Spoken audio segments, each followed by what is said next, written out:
Now, the moment that we have all been eagerly waiting for, I request Sri K.Annamalai, founder We the Leader Foundation, an outstanding leader, to speak on this occasion, to inspire the audience with his address on role of Guru in shaping an individual and nation.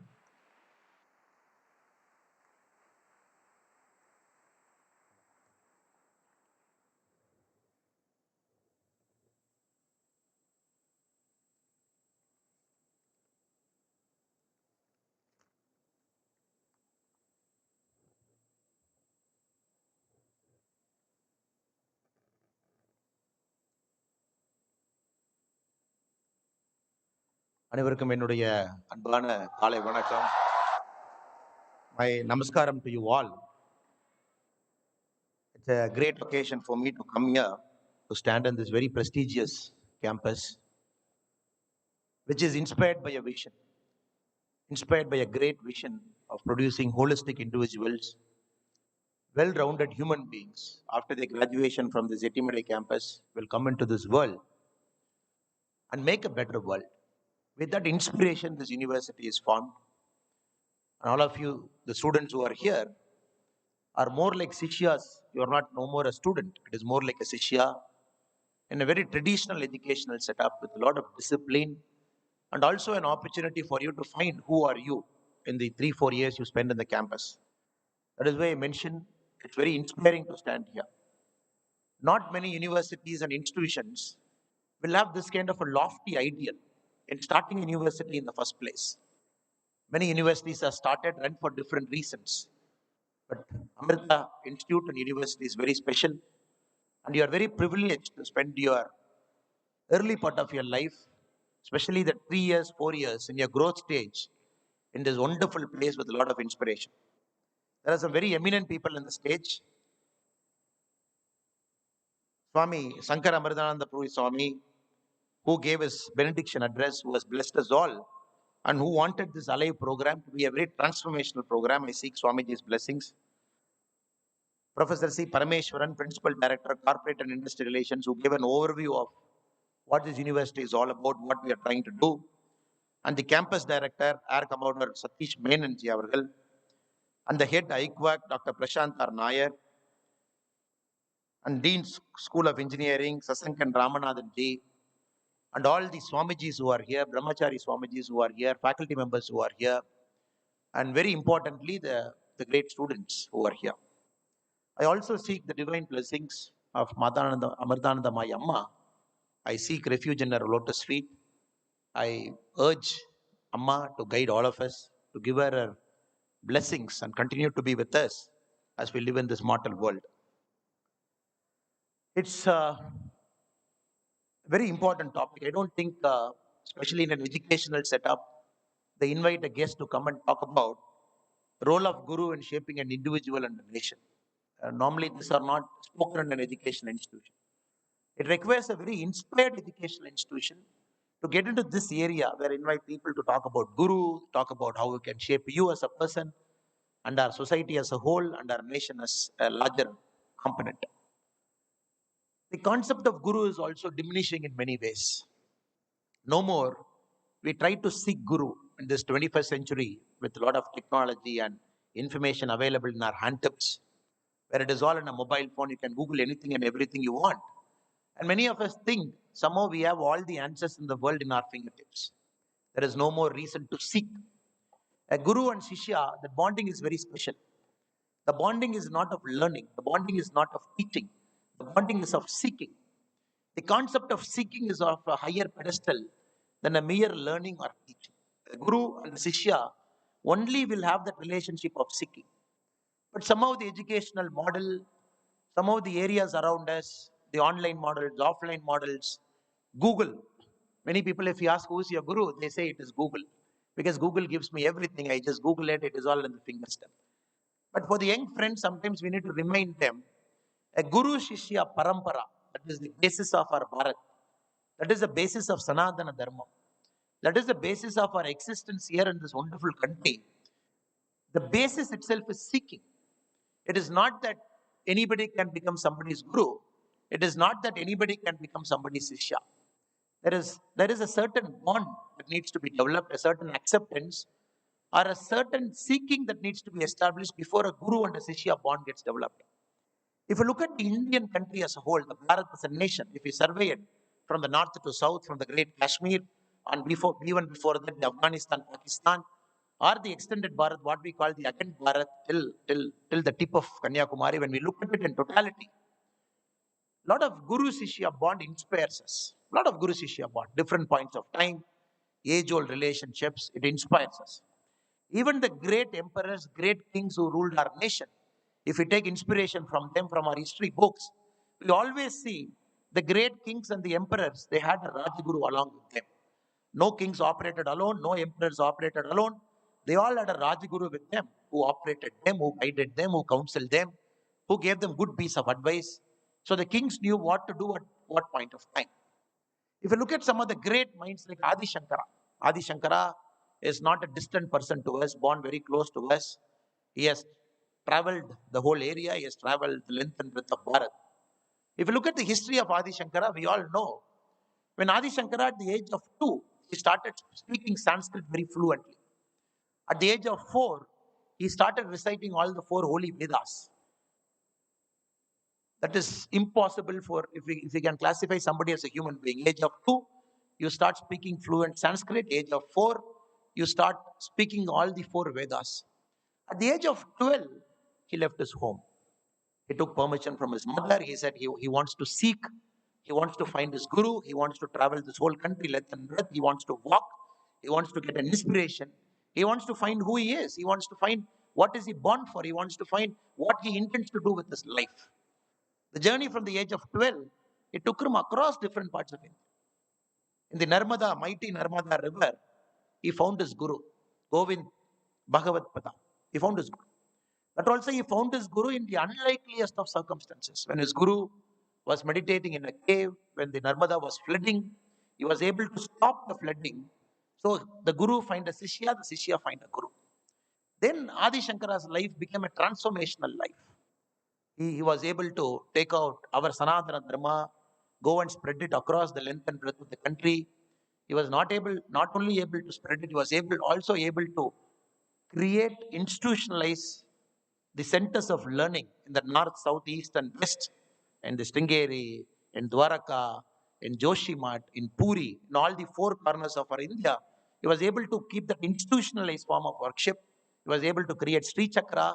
He was able to take Sanatana Dharma to the next level, especially when Sanatana Dharma was under severe threat. In Adi Shankara's time, we all know the concept of Sanatana Dharma, because of which we are sitting here, because of which we are in a traditional Guru Sishya Parampara, because of which we have a family bonding, because of which we live a very institutional life in a social setting. When it was under severe strain, Sanatana Dharma found itself an Adi Shankaracharya.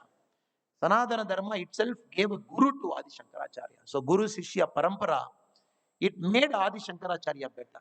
Though a person at the age of 2, he knows things. At the age of 4, he knows all the Vedas. At the age of 12, he had the courage and the audacity to leave his comfort zone, travel across the country, see things. But even then, they wanted a guru. No person is complete till he finds his guru. In fact, if I can go one step further and say, your life begins the day you understand who is your guru. Your life begins the day. Till then, it is an experimentation. Till then, it is seeking. Till then, it is finding. Till then, it is solace seeking.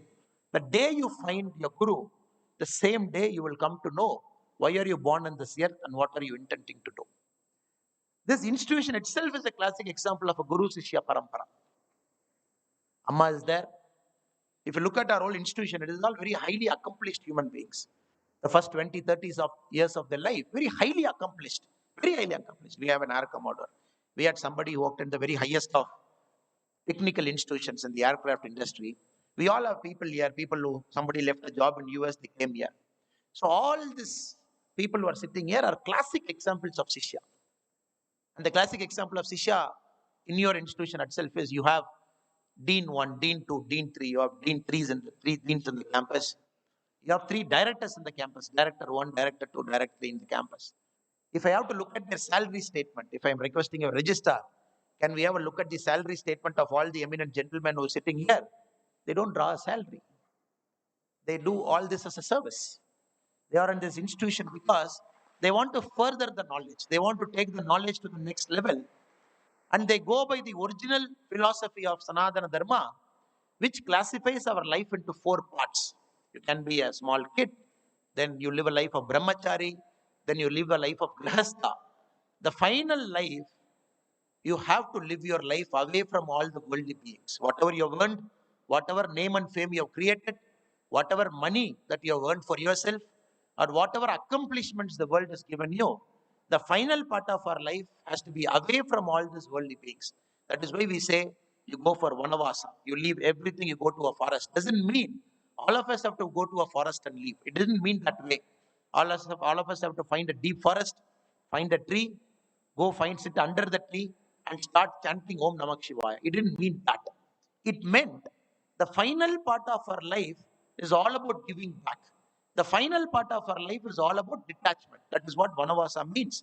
And exactly the eminent gentlemen who are sitting in the stage with me here, whom I'm having the privilege to share the stage with here, are part of that parampara, part of that Sanatana Dharma. That is why very eminently we can call all of them as very eminent Sishya of the great Amma. We can keep going examples after example. Swami Vivekananda, who is one of the single biggest inspiration for all the youth who are sitting here. Our life is not complete till we read Swami Vivekananda, imbibe his values.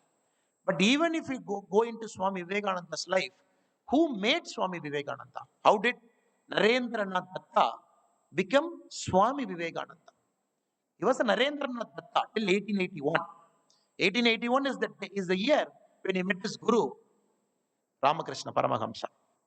Till he met his Guru, we are incomplete. We might have knowledge. We might have divine blessings.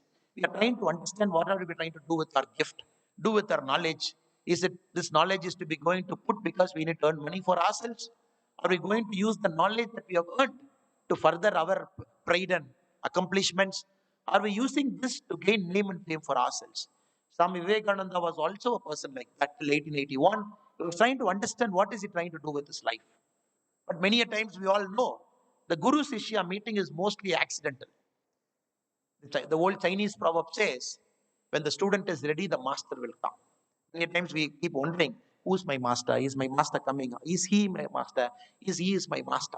The very famous Chinese proverb goes by this adage, when the student is ready, the master will arrive, the master will come. Many times it is we, the Sishyas, who try to make sure that we are ready for that moment. It is exactly like that Narendra Datta, 1881, accidentally, he met Ramakrishna Paramahamsa. The next, he didn't get much time with his Guru. He got about 5 years before Ramakrishna Paramahamsa passed away. That 5 years transformed his life, everything. Ramakrishna Paramahamsa was a great man, we all know, after whose name we all have different. Now, Ramakrishna order is there. We are trying and find the highest state of the human elevation. We try and seek from him. But when Swami Vivekananda met him as Narendra Datta, it was more about trying to learn a technique so that he will live his life peacefully. Or trying to learn specifically the technique of Nirvilkapa Samadhi, so that once he understands, Narendra Datta felt he can elevate himself from the other human beings and live his life of bliss. But Ramakrishna Paramahamsa never taught him what Nirvilkapa Samadhi is. He said, don't need at this point of time. You don't need it. Your life is destined for something else. Your life is not meant to sit with me, understand this technique of samadhi, which is part of a yoga, the maybe the highest state of yogic presence. Learn samadhi, sit here, do meditation in Belur or in Calcutta, and then seek happiness for yourself and live your life of contentment. Your life is not meant to be that. Your life is something else. You are not supposed to learn samadhi now. Your life is supposed to uplift souls, supposed to travel, meet people, elevate human potential and possibilities. The 5 years he spent with Ramakrishna Paramahamsa, it made Swami Narendra Datta to transform into Swami Vivekananda. It gave him the highest possible existence of life, the status where you meet all the human beings, inspire them. That took Swami Vivekananda after his Guru died. 1893, he went to Chicago, the World Parliament of Religions. Not only that, he traveled two major travels, one to America, one to Europe, till 1902. Then he came back. Again, he traveled across the length and breadth of our country. He inspired human beings. He made them to see higher possibilities. He made many human beings to come out of mundane lives.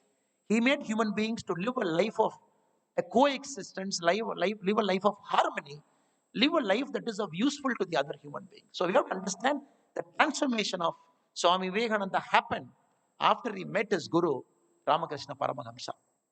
We also have one more gentleman with the name Narendra Datta. There was one Narendra Datta who was born much before. There was another Narendra who was born in 1950 in a small town in Gujarat. This Narendra also wanted to seek a guru. This Narendra also felt, this Narendra also felt he needs to join Ramakrishna mission. This Narendra also felt that he has to live his life of service. This Narendra attempted 2 times in his life to take the life of a monk. 1950, after he was born, his life took him to different places. At the age of 17, he left his home, wandered around the country, saw Himalayas, traveled extensively to Belur, got inspired there, came back to his home at the age of 19, lived in his home for one night. After his travel, he came to his home, lived for one night, ate his mother's meal for dinner. Next day morning, he told his mother, I'm leaving. Then he joined the Sangha. He was doing a lot of phenomenal social work. Emergency came. He felt he doesn't want a life of this. He wanted a life of peaceful coexistence. He wanted to be a monk, wanted to get into Ramakrishna order. Went to Rajkot, met Swami Astamayanda, told him, accept me as your disciple. I wanted to be a monk. The Swami told him, the same thing what Ramakrishna Paramahansa said to Swami Vivekananda in 1881. The Swami told this Narendra, who we call as Narendra Modi now, who is the Prime Minister of our country, he said, your life is not meant to be a monk. Your life is not meant to be a monk. Your life is something different. So I am not going to admit you as my disciple. And neither is the Ramakrishna order going to admit you. And wherever you become a monk with us, your life is a life of changing millions and crores of people's destiny. Go and find that life. Went out. After 7 years, again he came back. Again he said, I want to become a monk. Again the Swamiji said, I am not going to admit you. You got to find your reason for birth. The moment you find it, crores of people's life is going to get transformed. You are a chosen one from the God, which I can understand. Your place is not among us or not to be a monk. Now, we all know the Prime Minister of our country, Narendra Modi, now. 72, 1950 born. 2 times he was not allowed to enter and become a monk, become a disciple. Then probably Narendra Modi ji found out his life's true calling. At the age of 35, 1985, he joined the BJP party in Gujarat. Then the rest is history. Now we are looking at a man for 22 years continuously. Nobody in a democratic setup was either the chief minister or the prime minister of a nation. Nobody in the democratic setup is 22 years and counting and still is changing lives of transformation. Again, the point I'm trying to make here is the role of guru in everybody's life, how they transform you from a normal person or probably a person with potential but not sure what to do with that potential and elevating you to a larger life. Again, if you get into Mahabharata, Mahabharata is a very beautiful story. It is not a story of war. It is not a story of 18 days war. It is not a story of human emotion. It is a story that is much higher. It is a story that is the essential of Sanatana Dharma itself. We all know Guru Dronacharya.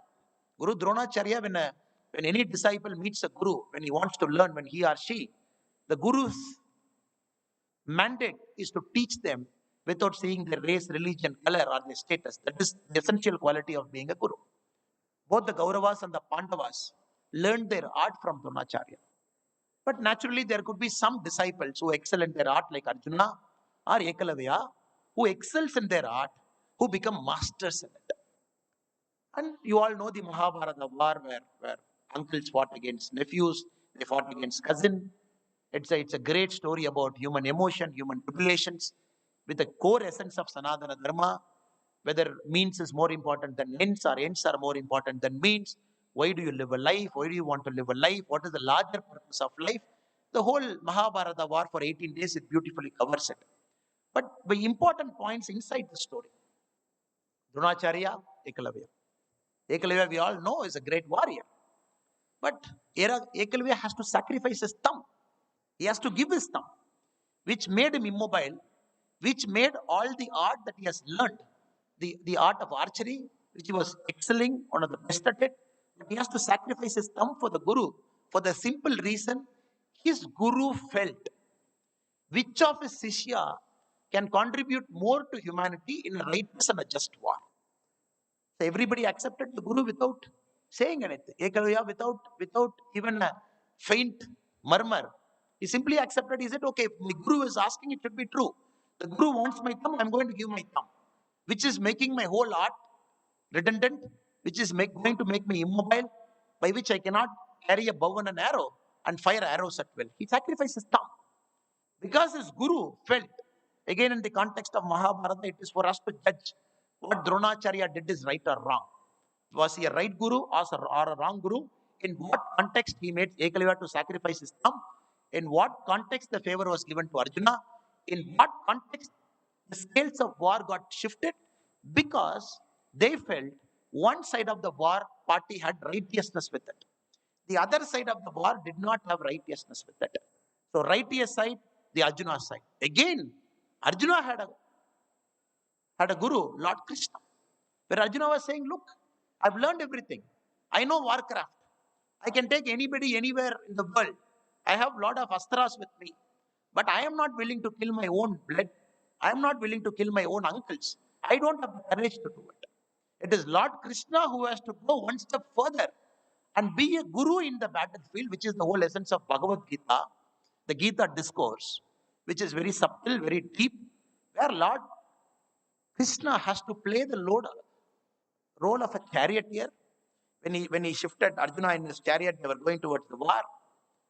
In the heat of war, when Arjuna refused to fight, there Lord Krishna has to change his role to guru and advise Arjuna, guide Arjuna, tell Arjuna what to do. Thereby the Mahabharata war came to a conclusion. So if we keep understanding the whole life, the great eminent people in terms of Guru Shishya Parampara, many things we understand that it is Guru who shapes us as good human beings, who gives us that vitality, who gives the completion of our life. In fact, as I said earlier, who gives the meaning to your life, or probably for you, the day you find your Guru, then probably that is the day your life starts. Now, coming to the second question, how to find your Guru? Very important question. Who is your Guru? Is teacher your Guru? You are spending 4 or 5 years of your life inside the ATM campus. Is your Guru somewhere here? Can father and mother be a Guru? If that is the case, why do we say Mada, Pita, Guru and Daivam? Why have we kept Guru one step above Daivam? So how to find your Guru? We can give examples after examples to tell you this people had a Guru, this people had his life changed because of a Guru. But the most important and the pertinent question now is how to find your Guru. To find a Guru, we all have to seek. No Guru comes to you. Or as I said, the Chinese proverb, the adage, when the student is ready, the master will come. Even in that, the student has to be ready. The student is ready only when the student gets into the position of seeking. In fact, Alive, which we have inaugurated just now, which they gave an introduction for, I fundamentally believe if we start using Alive, the initiative properly, it will only help you, the students, to seek what you want in life. If I ask all the students who are sitting here, how many of you exactly know what you want to do in life? Possibly not many. Even if you think that I exactly know this is what I want to do it in my life, maybe 1 2 years from now, when you graduate outside this campus, when you get into the real world will start testing you because we haven't seen much things in life. We have lived a very secluded life, born to a father and mother, probably a privileged parents, and life has brought you to a very, very fabulous Etimadai campus right under the mountain. And you live 3 to 4 years of your life here, whatever discipline you do. But these are all very small part of your life that you have seen. Very small part, very organized part. A life that is almost cultured, conditioned, which is helping you to live like this. With this, if you think You have made a decision about your life. I'm so sorry that you are very sadly mistaken. I also made this mistake. When I was in your age, when I was doing my engineering, I also felt I have to do this. Many people ask me, what do you want to do? I said, I wanted to be an entrepreneur, but I felt my education is not complete. Maybe I want to start a company in Coimbatore and give employment to people, start making products, sell it. Then life took me to my MBA, which was in Lucknow, which was in Uttar Pradesh. 2008 UP is much different from what is there in 2022 UP. That is much, much different. So that gave me a different idea of India, different idea of our fellow people, different idea of why are we living, different idea of what are we going to do with our knowledge. Though it was also a campus which was producing brilliant individuals who are going out of the campus, getting placements, earning 30 lakhs, 50 lakhs, 1 crore, 2 crore, 3 crore per annum, which was on the higher side. The same campus made me not to sit for placements because I felt after reaching there, staying in UP for 2 years, doing my course, I felt this is not the place where I was born, where I lived pretty much 20 years of my life. That was more an ordered life. This is not that. People kill here for 50 rupees and people live very different lives than me. I am no more a person to go there and judge people. People live lives of their conditioning, their existence. Then I felt possibly this life is meant to find something truly beyond studies, truly beyond a degree. Somebody said a degree is a mere piece of paper with ink printed, with the grades printed. And probably even if you have come first in the class, it is only relative. You have come first in the class at this point of time among the 100 people in your class, relative to you, relative to your circumstance, who God has positioned here. But when we put you out in the open world, in the whole universe, under the whole cosmos, then probably you understand it's a bigger people out there, probably a larger data field out there. The ranks don't matter. Rank is only a relative term within the campus. So that is why a degree we call that as a mere piece of paper with something printed on it. So, moment you think that you know what exactly you want to do in your life without traveling, seeking, learning, trying to meet more people, making mistakes, going through life's challenges, probably reaching the success, the failures of life, till then it's a testing cycle for us. But to seek a guru, you should be willing to brave it out. It is not that guru will come when we are in our comfort zone. No guru comes when we sit in our comfort zone. You got to leave your comfort zone. Many of them left comfort zone. Somebody has resigned a job. Somebody has left a job in high paying job in US. He wants to change his whole life's meaning. He came here. Somebody is here because at the age of 20, they decided to be a brahmachari. They decided not to get into the worldly ways of life. They wanted to completely dedicate themselves for a larger cause. All those people have come out of comfort zone. Since they have chosen to come out of comfort zone, they were able to find their guru. Their guru need not be your guru. Your guru need not be their guru. Each guru is tailor-made for you. Universe has made a Sishya. The universe has made a guru. The universe is waiting for time and place so that the guru and the Sishyas get connected. So my humble request to all of you is go out of your comfort zone. Just sail out of your comfort zone. You are not going to get a scratch. The blood is not going to ooze out of your hands or from your legs or from your palm. The moment you decide to go out of your comfort zone, put yourself through the testing phase. Trust me, believe me, that is when the meaning of life slowly opens up to you. Then you find probably why God placed you in Amrita. You could have gone to some other college, you could have gone to some other state, or probably you could have gone to an IIT, or probably you could have gone to XYZ, or probably, but why Amrita? Then you understand everything has a reason. It is nothing comes out of ordinary, everything has a reason. The, the day you came to Amrita, there were some universal forces at play which made you to come to Amrita. So you might have choices in front of you, but the universe brought you to Amrita.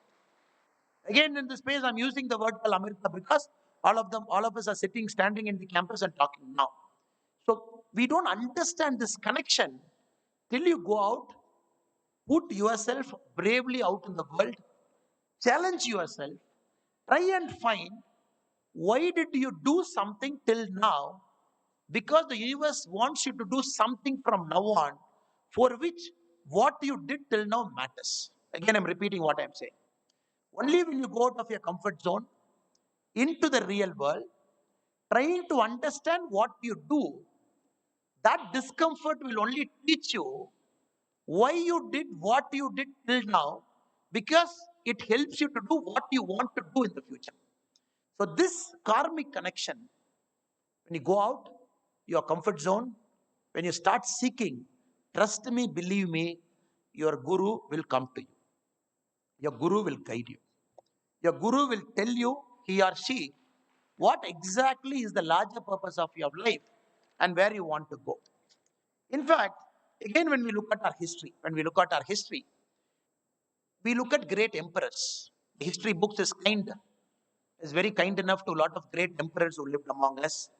Pages and pages are dedicated to us. But somehow, the education model, especially in Tamil Nadu and other parts of India, education model is not based on the Guru Shishya Parampara. The education model doesn't focus much on the Guru Shishya itself. When you read your textbooks, when you read your college textbook or your school textbooks, you don't see much about Guru Shishya in the textbook. Textbooks is more about teaching.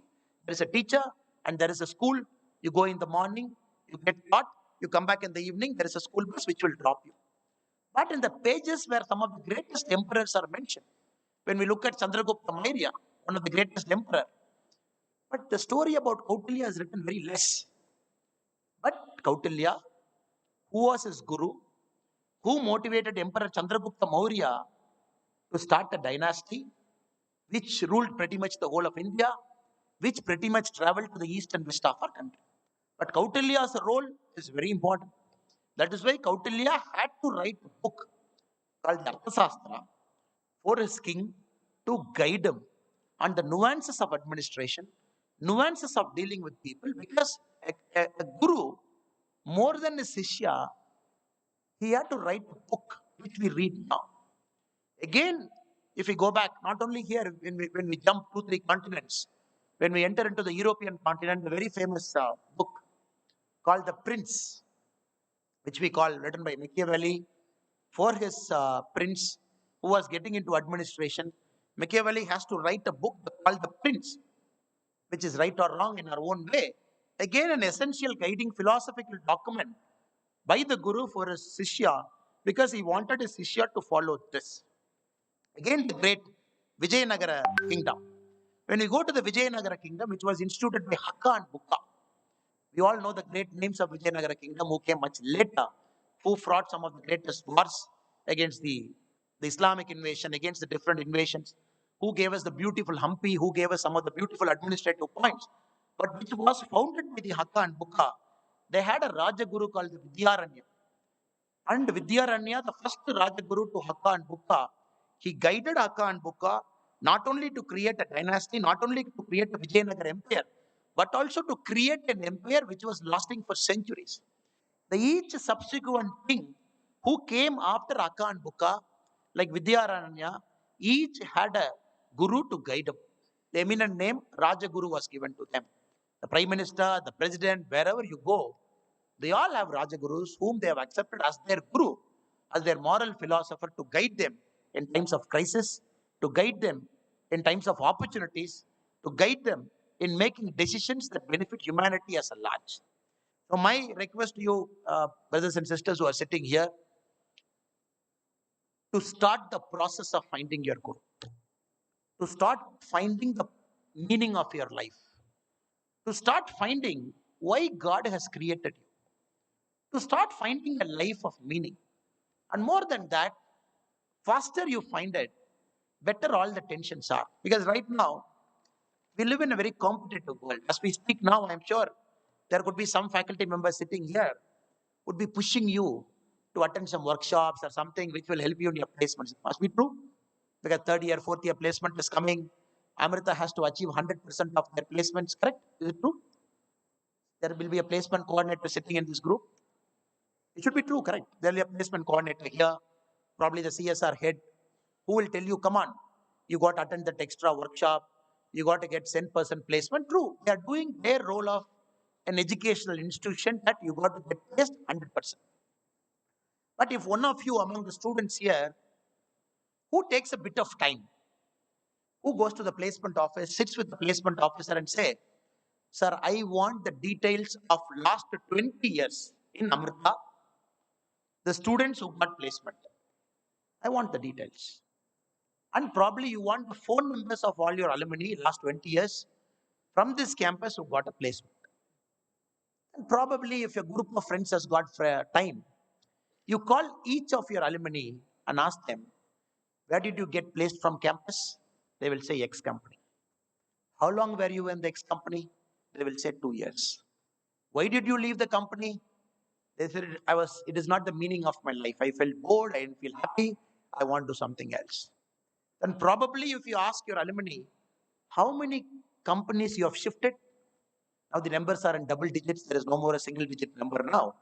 People are already into double digit shifting of companies. It is the age old time when people join one company, stick with for 35, 40 years, they come out unscathed. Now, when you ask your alumni yourself, how many companies you shifted? Do you find happiness? Do you find joy? Do you feel all the money that you are earning? How much of it is going into paying EMIs? How much of it is going into paying EMIs for your flat, for your car? You will find most of them live unhappy lives. The money that you earn, the company that you work, doesn't have any direct proportion to the happiness that you get. The happiness comes in only when you find the true meaning of your life. So, probably when you do this exercise, some of you are bold enough after I leave this talk, bold enough to approach a placement officer and ask him, sir, I want the data. The gentleman speaker who came, he gave all this. I want to check whether it is true or not. I want to put an email to all my alumni, document their life after Amrita. Or any campus, you take any campus randomly. I want to document their 20 years of life, trying to find at which point of time they found happiness. You'll be very surprised. There is a course in Harvard. There is a course in Harvard trying to find the happiness. Course in Harvard which teaches you how to find happiness with complex mathematical model. Or there is a course by the very famous professor. The name of the course is What Money Can't Buy by a very great professor called Michael Sandel.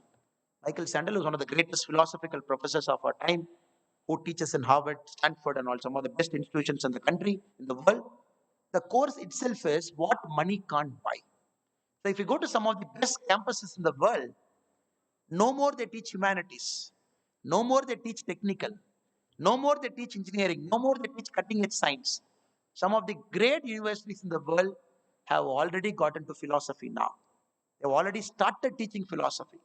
Now, many of the students, the credits, if you see in many of the campuses, more than 50% credits they're giving to philosophical courses, trying to understand what is my life, trying to understand what is the happiness in my life, trying to understand, like Professor Michael Sandel.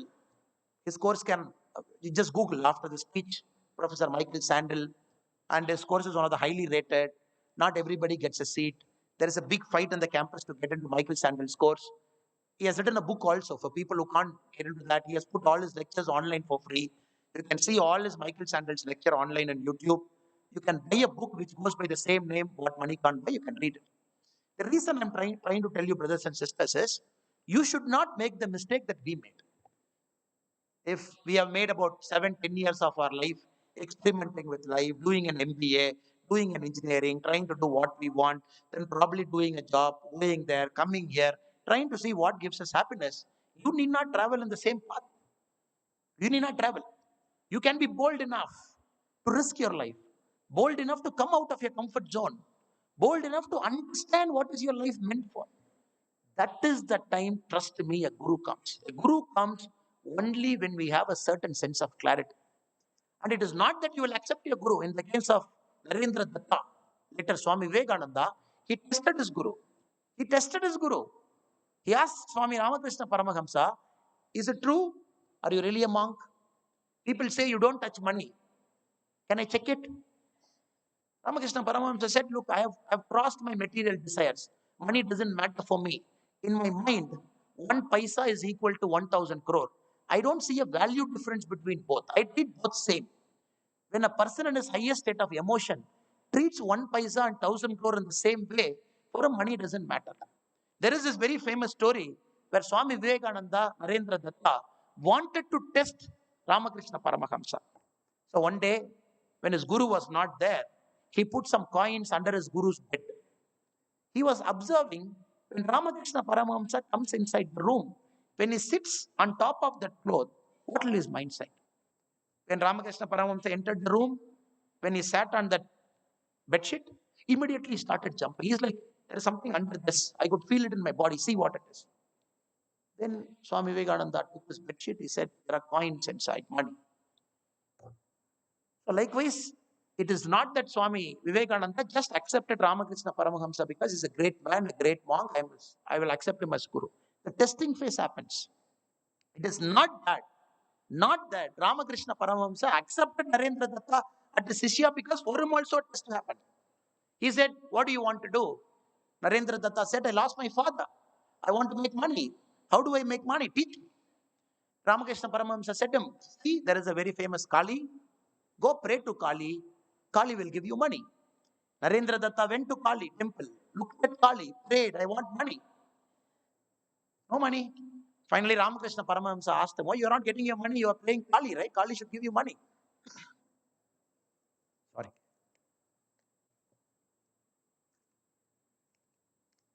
You are worshipping Kali. Kali should give you money. You are asking for money. Why are you not getting the money? Then Narendra Datta said, Guruji, whenever I went before Kali, whenever I wanted to ask money, the moment I saw Kali, the thought of asking money never came. I became blank in front of Kali. So how can I ask money? So Ramakrishna Paramahamsa told, that is a lesson for you. Your life is not meant to be like a merchant, where you will count money, seek happiness in money, seek pleasure in money. So this is a path God is trying to show you through Kali, that your life has to transcend money. In fact, for Chicago also, when Swami Vivekananda was supposed to go for 1893, it is not that Swami Vivekananda got an invitation. The Ramanathapuram king from Tamil Nadu got that invitation. He was asked to come to the World Parliament of Religions to talk about Hinduism, to talk about Sanatana Dharma. So Swami Vivekananda never got that invitation. When the Ramanathapuram Maharaja got that invitation, he felt, I am not the person to represent the Sanatana Dharma or this Hinduism in Chicago, in the World Parliament of Religion. He felt there should be a monk, a true believer in Sanatana Dharma, who should represent one of the greatest religion in the world, in the World Parliament of Religion.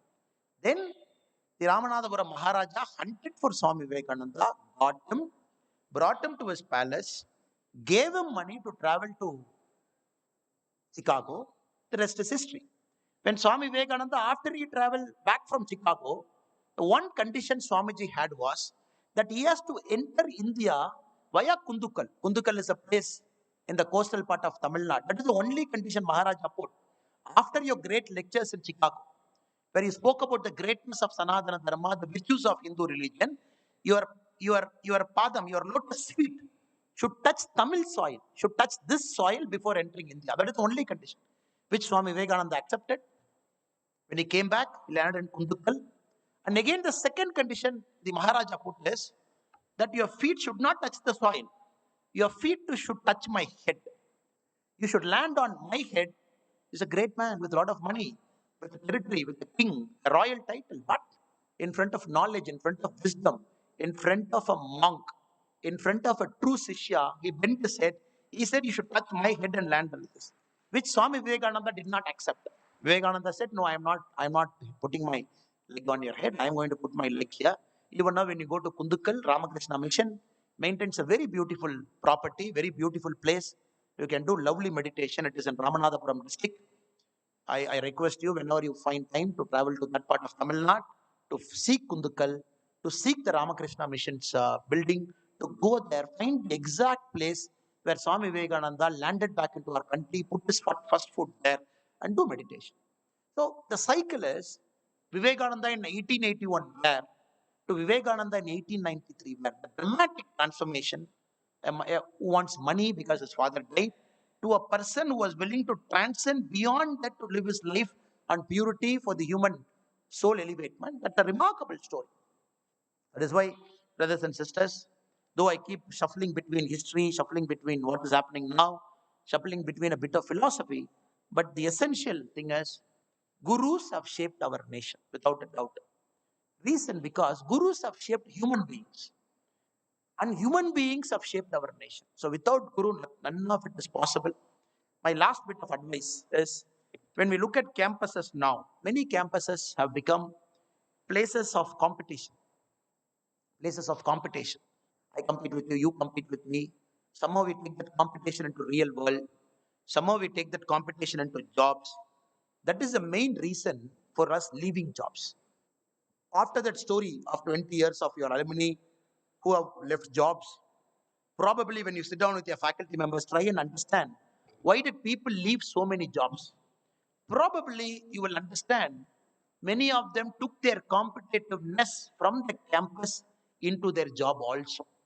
Competitiveness means they're giving you 12 lakh salary. Let us imagine in a company 1 lakh per month. Let us take that as an example. Your life is perfectly fine. You are living within your means. You have a family. You are taking care of it. But why do you want that next 3 lakhs? Only because that money is extra. Maybe you want to go to that company. You're shifting. Then probably after 2 years, you want that extra another 10 lakhs more because you can make your material comfort more. You go there. This is exactly Swami Vivekananda. He describes human mind. He says a human mind is like a monkey.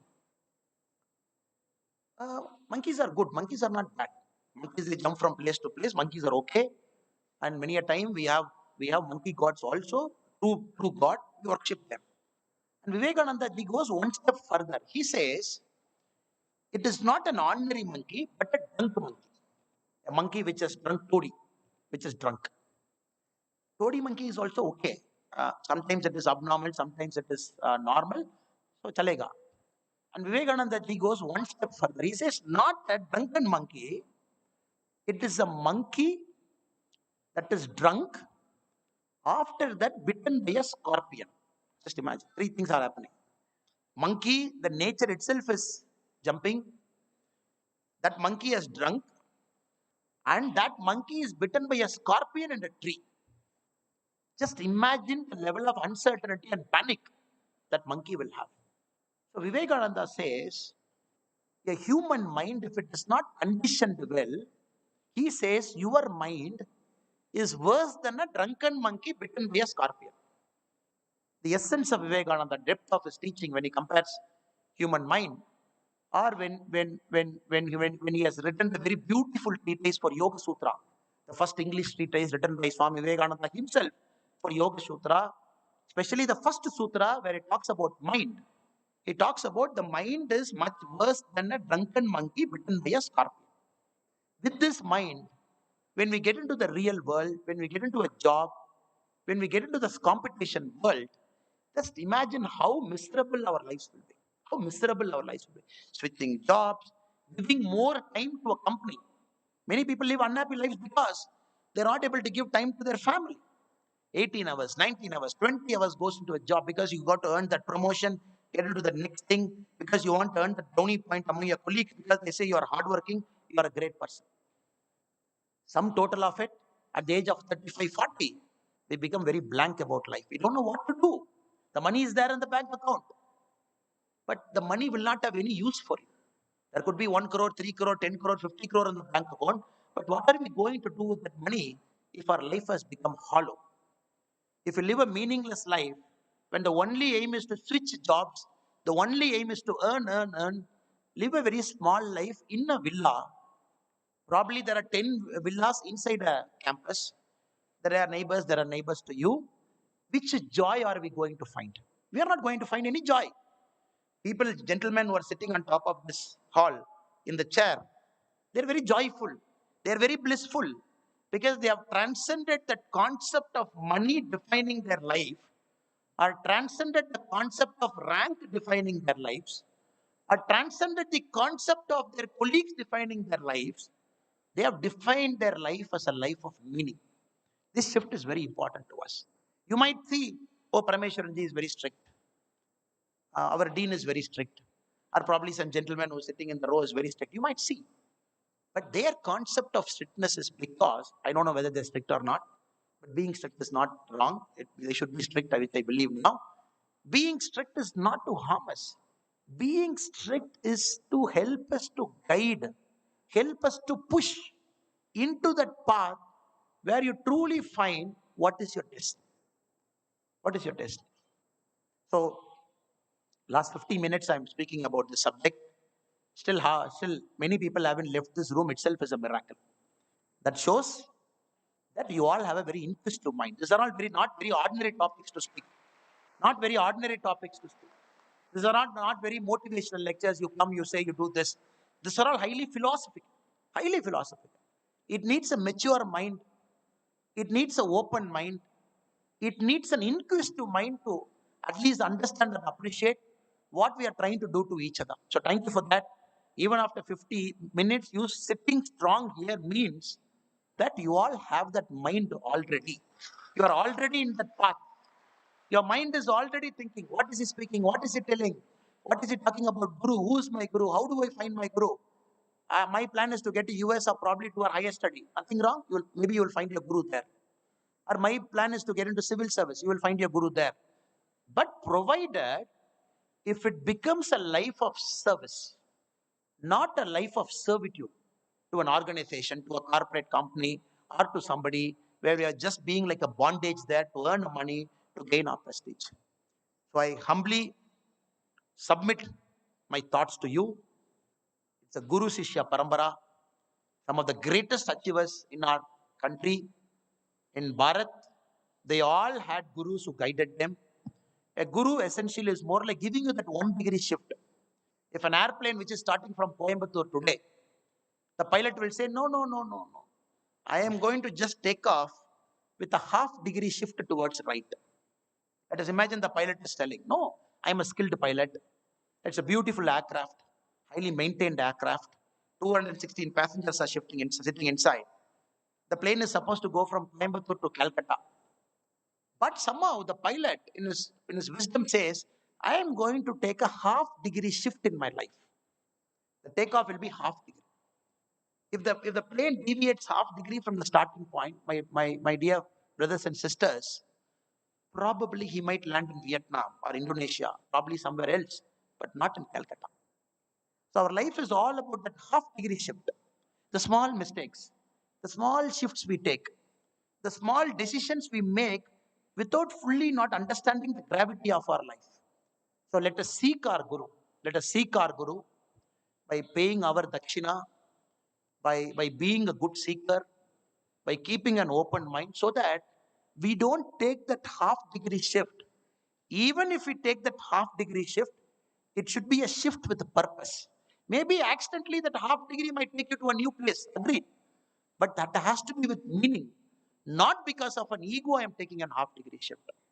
So I hope and pray under the lotus feet of Amma that you all should find your Guru very soon. And that Guru should guide you. And Guru deserves a dakshana. No Guru works for free.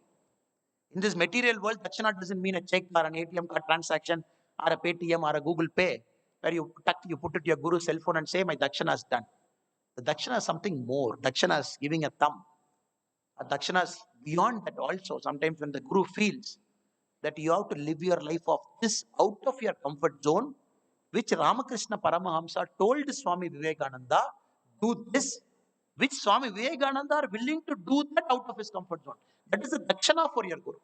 Many a time what you hear from your Guru will not be pleasing to your ears, will not be nice. You will not feel happy. But if you trust that Guru, you got to trust that wisdom. Because the Guru knows something which your mind doesn't know now because your mind is clouded. It is like a monkey, a drunk monkey bitten by a scorpion. So many a time, even when you find a Guru, please don't allow your self-doubt to overtake the wisdom of that Guru. Sometimes trust him or her fully. Even if it is inconvenient, you trust it. Because it will take you to a place where you are supposed to go, where your destiny is supposed to take you. Trust that process, trust the karmic connection, find out that Guru faster, develop that mind of seeking, and, and live a life of joy, happiness, blissfulness, of meaning to others. Last but not the least, I have to thank the volunteers from We the Leaders Foundation. We the Leaders Foundation is purely run by these volunteers like them.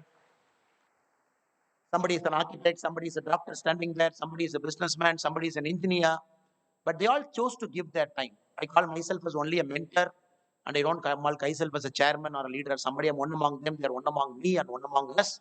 So these people have decided to give a part of their time to a foundation which is trying to do something that is greater than our life's existence. Maybe change somebody's farming habits, change somebody's reading habits, change somebody's learning habits, create a dialogue oriented development where people will talk among themselves and decide what kind of development model they want.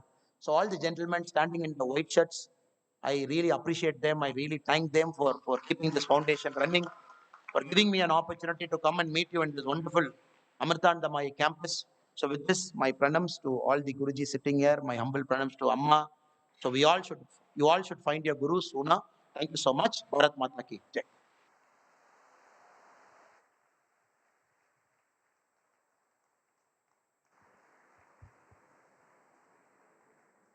So, absolutely awe-inspiring and motivational speech.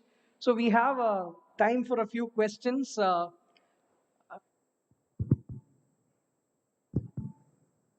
Please ask the youth. Good Yeah, morning, sir. please introduce yourself and ask the question. I Yeah, am Ananya R from second year CSE.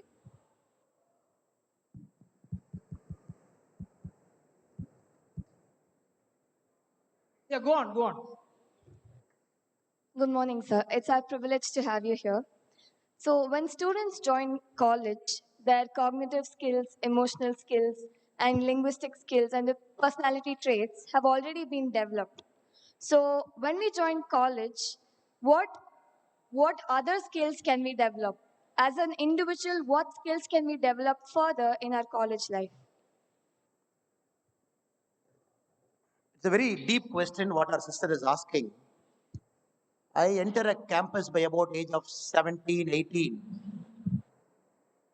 By the time I enter the campus, many of my neural connections is established in my brain, which we call this plasticity, the brain plasticity, what we call the neurophysics. So my mind is already set by virtue of my 20 years of life or 17 years of life. So how can I better use the 4 years of my campus to develop new skills? In the age-old tradition, Guru Parambara, Guru Shishya Parambara, the students are supposed to go very early in their life. Unlike now, where we come to a campus at 17 years or in a school we go up and down, day scholar, hostler. So the parents leave their son or daughter to a guru, and that person stays with that guru 14 years, 15 years, till the guru teaches them everything. Then later the Shishya comes out in the real world. That is the essence of Guru Shishya Parampara. Even now, there are some schools in Coimbatore, in Tamil Nadu, in other parts of India, which is run on the Guru Shishya Parampara, where you leave a child at the age of 6, age of 7 to a school. The school takes you inside. Even I think the Amrita school also has bit on that side. There are some schools here. And then you live there with a certain break in between. It is all model. And the house teacher says inside the school, inside the hostel, where they call the house teacher, meaning the smaller guru, who's with you all the time. But we didn't have a choice. We all at the age of 17, 18 have decided to come to a campus. Now what can I do? Yes, you can do many great things now. The only thing is you got to tell your mind, life is a continuous process of learning. Life is a continuous process of seeking. If I ask the library inside here, probably if I ask the librarian, sir, how many students among the 24,000 students in the campus in Etimadai have come to library? Probably the librarian will say, except the library classes where we all are supposed to go, see the librarian, see them and come back.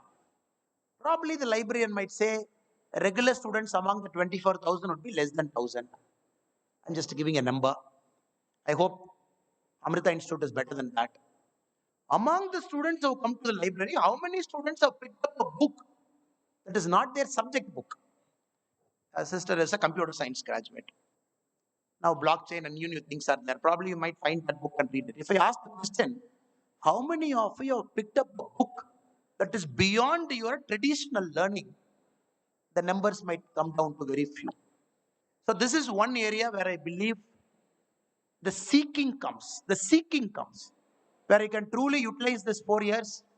Maybe some people are giving sound at the back, I don't know, where you're trying to tell me that all of you have gone to the library, all of you have picked up a book beyond your subject, and all of you are trying to read it. If that is the case, I'm very happy for you.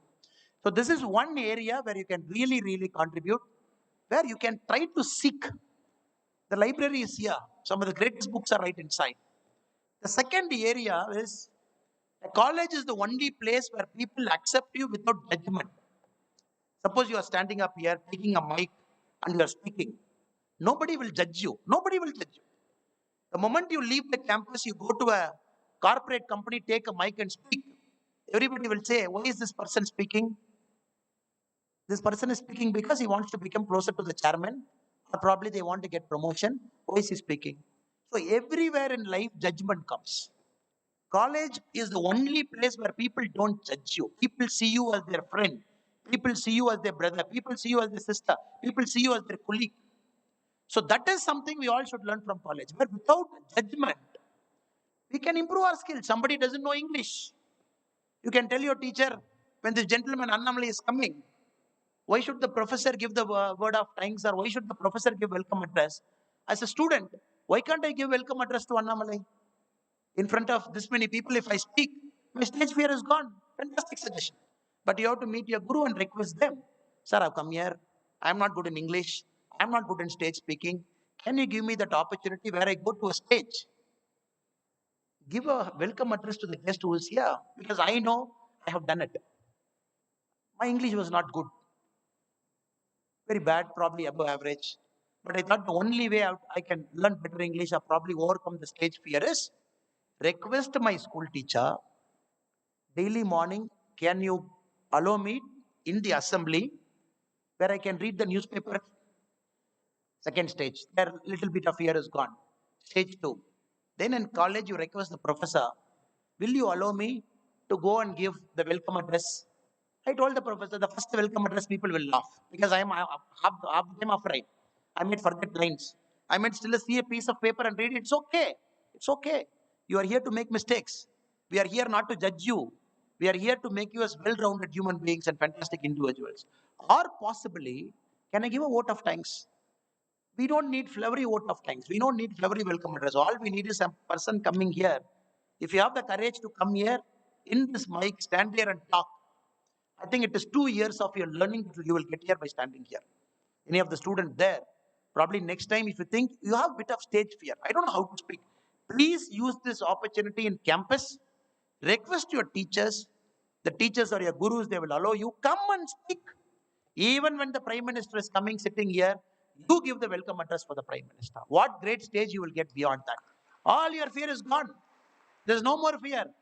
You might come, you might, with trepidation, you might walk into the stage with fear. The moment you walk out the stage, you are a different man. You are entering the stage as Narendra Datta. You are walking down as Swami Vivekananda. That will be your life. So that is the second thing you can learn, where without judgment, people accept you. The third thing is you can work on what you want to do in life. You want to become this? Do you have the skills? You might not have the skills. You can work on it. So I would say, even if the neurons are formed, even if the brain plasticity is there, which has achieved a certain degree of maybe 70-80% of formation, but still college often offers you the place where you can explore life, you can seek things, you can become a seeker all throughout. So I hope and pray that all of you try and do it, because I haven't done it. I did a little bit here and there. After coming out of college, I felt I should have used my library better. I should have read books there. I didn't go often to my library. That was a mistake. That is after the campus we all felt. But we have utilized some part of the campus by taking the stage fear out and everything. I hope you will use the 4 years of your life purposefully, because it is not going to come back.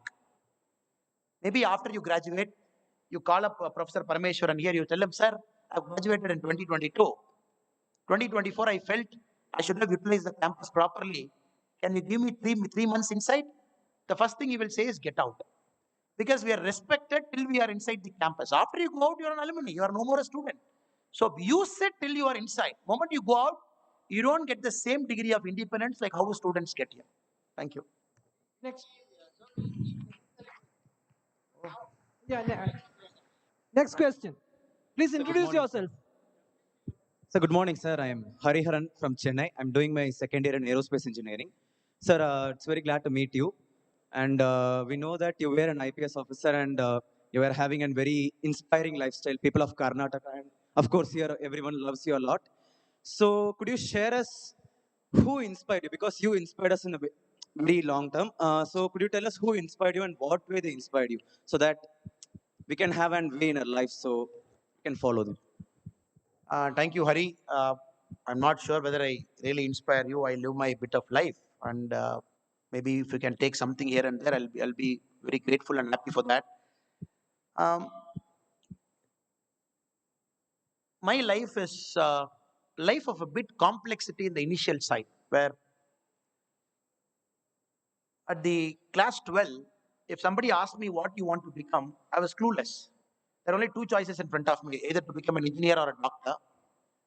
But I felt studying medicine would be tough.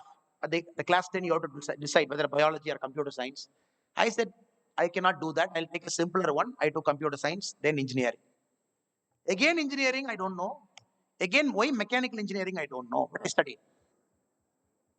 But after finishing the mechanical engineering, if somebody asked me what you want to do in life, I said, I don't know. I said, I don't know. And many of my friends in the class, they all took up a job. I was the only guy in the class who never took up a job because I didn't know what to do with the job, whether to go join, go through the training, work, because I didn't know what I wanted to do. So this thing was there for me for a long time. Then MBA, Lucknow, UP by fate. There's some kind of an understanding I got about life. Okay, maybe this is what I want to do. I want to serve people, help others, make my life more meaningful. Probably I felt civil service is the better one, went there. Civil service is a huge teaching in a country like India, where you have one IPS officer and IAS officer for one district as the SP and the collector. You deal with an average of 14 lakh to 20 lakh people in the district, all kinds of human beings. 1 to 3 years you spend in a district as the SP of the district. You see all kinds of things. That was a cop. You see death, brother. Death. Death is a great teacher in life. Great teacher in life. Great teacher. Nothing teaches you more about life than a simple death. And unfortunate to see a lot of deaths. Murder, brutal murder, somebody just falling down and dying, somebody going in a car and dying, somebody going in a horse and dying, somebody traveling in a family, happy family, joyful family, within minutes going under the truck and the whole family collapsing. Or in some cases, extreme cases, in my book I've written the rape and murder of a 10th standard girl. It is also a death, a horrible death, a death which we wish shouldn't happen to any other person.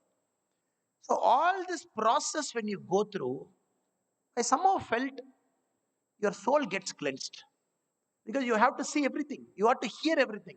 You have to see the photograph. You have to see the postmortem. You have to see all those horrible things. And more than that, you got to sit with the parents, explain to them this has happened. Just imagine. Many a time, unfortunately, in being a cop, we will be the first person telling their parents that their loved one has died. They're shocked, they're crying. And police station, when you write the FIR, when you write the procedural formalities, when the father and mother patiently waiting, crying with the tears in their eyes, because only when you do the procedural formality, only if it gets completed, then probably the postmortem will happen. Then probably the loved one's body can be handed over to them. I was uh, I was a witness to all those unfortunate moments in my life. Unfortunate moments.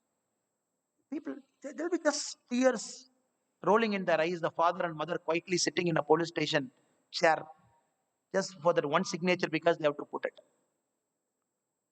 So when you go through all those things, brother, you understand life is something beyond what we live. Beyond what we live. There are some beautiful, noble people. They might not have done any mistake in their life. Still their son or daughter gets killed in an accident. Like you, at your age, they come to a campus, they drive a car, drive a two-wheeler, drive a motorbike, they go head hit, they kill. But when you look at the life of the father and mother, they lived purely blissful lives, spotless life, clean lives. But you ask the question to the God, wherever God and the Almighty and the universal forces are, why to Him? Why to Him? Why to this parent? Why to this mother? And why should people like me, probably the middlemen operating in a system, in a bureaucratic system, why should I see that pain? Why should I be the forebearer of that bad news to them? So, for you also, I think your life will take you in those places. I don't know, whatever jobs you do, you will go through all those moments. That purifies your soul. That teaches you there is something beyond it. When a girl, 10th standard girl in Baindur in Udupi district, she was supposed to come home at 6:30. She didn't come home at 6:30. When the parents started searching for the girl, they found the girl's body at 8:30 in the night. She was raped and killed. We arrested the accused within matter of time. When I went to the girl's home to convince her mother, as the SP of the district, when I told her mother, look, God has taken your child, I'm so sorry, but we did our best. Who has done this to your daughter? We have caught them. They will go through a judicial process. They will get punished in our system. The first thing the mother asked me is, I don't care about it, sir. I'm repeating again. The first thing the mother told me is, I don't care what you did. For me, it doesn't matter. All I care is, can you bring back my daughter to me? She is not bothered about judicial system. She is not bothered about the process of law. She is not bothered about, she doesn't even know who are the faces of those people. What are the faces? How do they look like? She didn't even care. All she wanted was, can you give me back my child to me? So you live in those moments. You live in those moments. You convince them. So all those moments taught me. I take a lot of inspiration from those moments. A lot of inspiration. A lot of inspiration from people in their unfortunate circumstances. Many a times it is also the fortunate part. But somehow I felt it is more than the great things you see, people happiness you see, joyful people you see. But the real meaning of life for you comes in those unfortunate moments when you question everything about your life. Why this is happening, why that is happening. So I'm not asking all of you to put through yourself through that. All I'm saying is get out of your comfort zone. Till you're in your comfort zone, the comfort zone will never allow you to see things the way it is supposed to be seen. It is more like a Maya. Again, in Yoga Sutra, Swami Vivekananda talks very beautifully about Maya. How the screen of Maya in front of your eyes, it hides everything. The Maya gives you worldly pressures. It gives you everything, whereby you don't see the true meaning of life, which is actually beyond that wheel. How to lift that wheel? Lifting that wheel itself is the essence of Maya. So only thing I would tell Hari is, I cannot pinpoint one guy, two guy, three guy here, but I can pinpoint thousands of people who taught me. Even I'm an imperfect human being. All of us are imperfect human beings. We are in the process of being perfect. For some of us, it might take 90 years. For some of us, it might take 100 years. For a person like Adi Shankaracharya, it is a matter of months or years. But like many of you, I am also an imperfect person trying to become perfect in the process, making mistakes, learning from it, learning from all those things. So I would say you will also go through it. When you come out of your comfort zone, that will teach you many things. Probably put all those teachings for the betterment of humanity. Thank you. Thank you, sir. I now request Brahmachari Matru Kripamrita Chaitanya, Brahmachari Nikhilesha Amrita Chaitanya, and Brahmachari Gangadhara Amrita Chaitanya from Mata Amritanandamai Bhatt to present a memento to our chief guest as a token of our deep appreciation. Audience, please put your hands together. Give him a standing ovation.